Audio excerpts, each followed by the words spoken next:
My husband took PTO to hike with his mom while I was in the hospital. Now I want a divorce.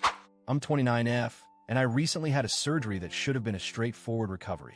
But instead, it made me question whether I should ever have kids with my husband or even stay married to him at all.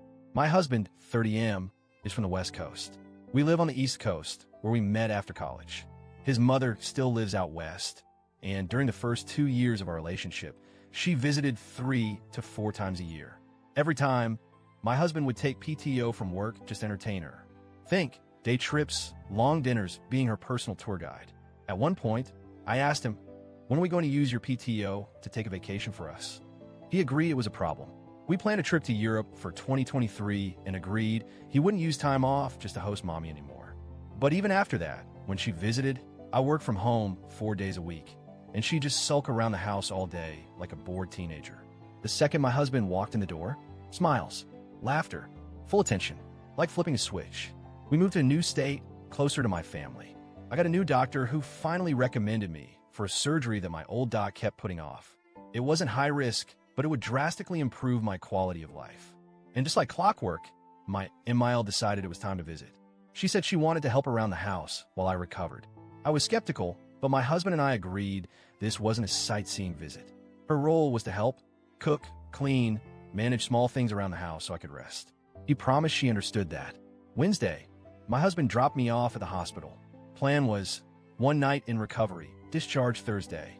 Thursday, doctors said my labs weren't great. Wanted to keep me for an extra night.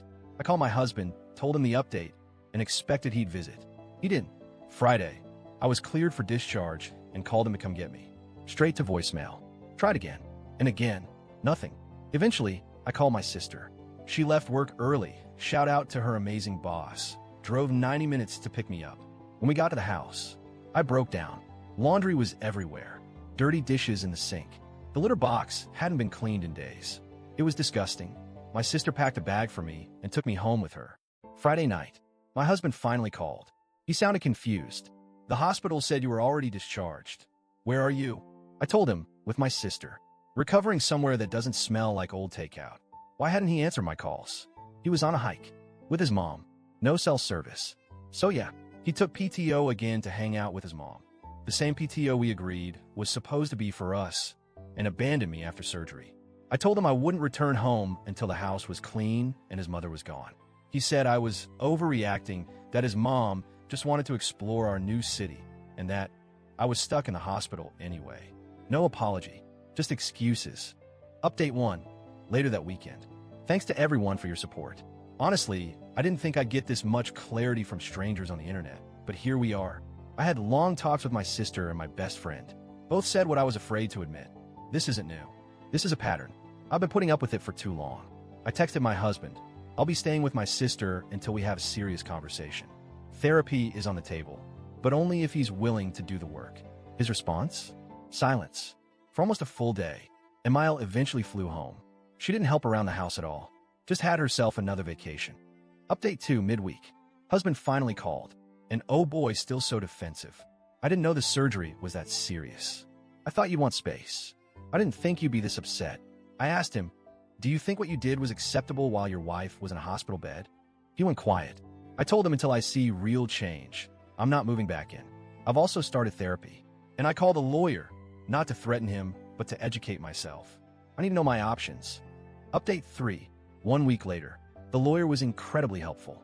I'm not filing yet, but I'm not flying blind anymore. Husband finally agreed to try couples counseling. We booked a session. I'm not holding my breath, but I'll go, if only to get closure. Truth is, I already feel myself pulling away emotionally. And I realized something huge. I don't want to spend the rest of my life begging someone for basic respect. Update 4, the final straw. Night before our first therapy session, he tried to reschedule. Guess why?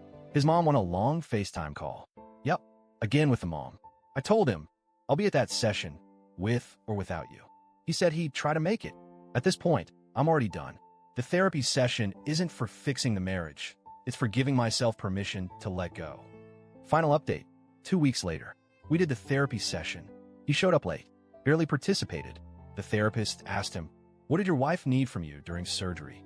He couldn't answer, and that was it for me. I told him I'm separating. I found a temporary place to stay. We're sorting out logistics now. He cried. He begged. I didn't think you'd actually leave. But that's the thing. You never thought I'd actually leave because I always stay before. I'm heartbroken. I'm tired. But mostly, I'm relieved. Because for the first time in a long time, I'm not begging anyone to choose me.